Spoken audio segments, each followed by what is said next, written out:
Israel और Palestine के बीच एक बार फिर जंग शुरू हो गई है।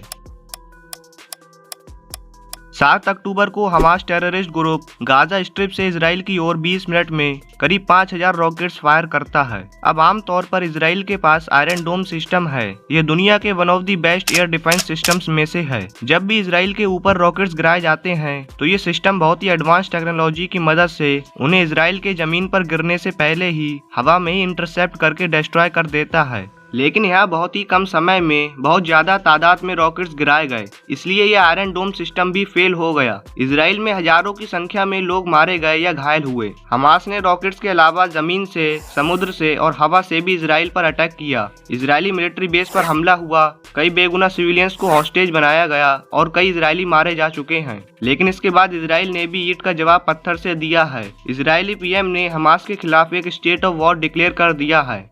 אנחנו במלחמה, לא במבצע, לא בסבבים, במלחמה। इसराइल ने गाजा में भी एयर स्ट्राइक्स करी, जिसके चलते पैलेस्टाइन में भी हजारों लोग मारे गए और जख्मी हुए। एक बार दोस्तों सिचुएशन को और गहराई से समझने के लिए मैप पर नजर डालते हैं। इसराइल और पैलेस्टाइन दोनों मिडिल ईस्ट में मौजूद हैं, जिनके नॉर्थ में लेबनान का देश है, नॉर्थ ईस्ट में सीरिया, ईस्ट में जॉर्डन, साउथ वेस्ट में इजिप्ट और वेस्ट में है मेडिटेरियन सी।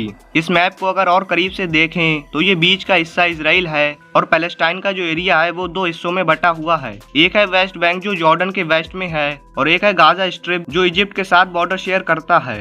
आमतौर पर वेस्ट बैंक और गाजा स्ट्रिप इन दोनों को मिलाकर ही पैलेस्टाइन बोला जाता है। लेकिन दोस्तों यहाँ एक और मसला है। ये वेस्ट बैंक के रीजन में भी कई इजरायली सेटलमेंट्स हैं जहाँ इसराइल का कंट्रोल है। इस वेस्ट बैंक में जो पैलेस्टाइनियन टेरिटरीज हैं उन्हें एक पॉलिटिकल पार्टी फतह के द्वारा कंट्रोल किया जाता है। दूसरी तरफ गाजा स्ट्रिप को हमास कंट्रोल करता है। हमास की बात करें तो ये एक पॉलिटिकल एंड मिलिट्री ऑर्गेनाइजेशन है और इसे कई बड़े बड़े देश एक टेररिस्ट ग्रुप मानते हैं। Australia, Canada, European union, Israel, Japan, UK और यूएस हमास को एक टेररिस्ट ग्रुप डेजिग्नेट करते हैं। हमास के मिलिट्री कमांडर मोहम्मद दीफ ने इस पूरे हमले को ऑपरेशन अल अक्सा फ्लड का नाम दिया है। इसके रेस्पॉन्स में इसराइल ने जो अपना हमला लॉन्च किया उसे ऑपरेशन आयरन स्वॉर्ड का नाम दिया गया।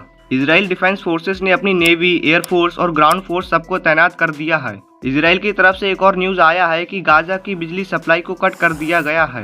गाजा को ज्यादातर इलेक्ट्रिसिटी इसराइल से ही दी जाती है। इसराइल के डिफेंस मिनिस्टर ने कहा है कि हमास ने बहुत बड़ी गलती करी है इसराइल पर अटैक करके और इसराइल इस जंग को जीतेगा। अगर दोस्तों आपको जानना है कि इसराइल और हमास क्यों लड़ रहे हैं, इनकी हिस्ट्री क्या है और इनके बीच में क्या विवाद है, तो इसके लिए मैं इस वीडियो का पार्ट 2 बनाऊंगा, जिसे आप इस चैनल पर जाकर देख सकते हैं। इस वीडियो में बस इतना ही। अगर आपको वीडियो इन्फॉर्मेटिव लगी हो तो वीडियो को लाइक और चैनल को सब्सक्राइब जरूर करें। तो मिलते हैं अगली वीडियो में।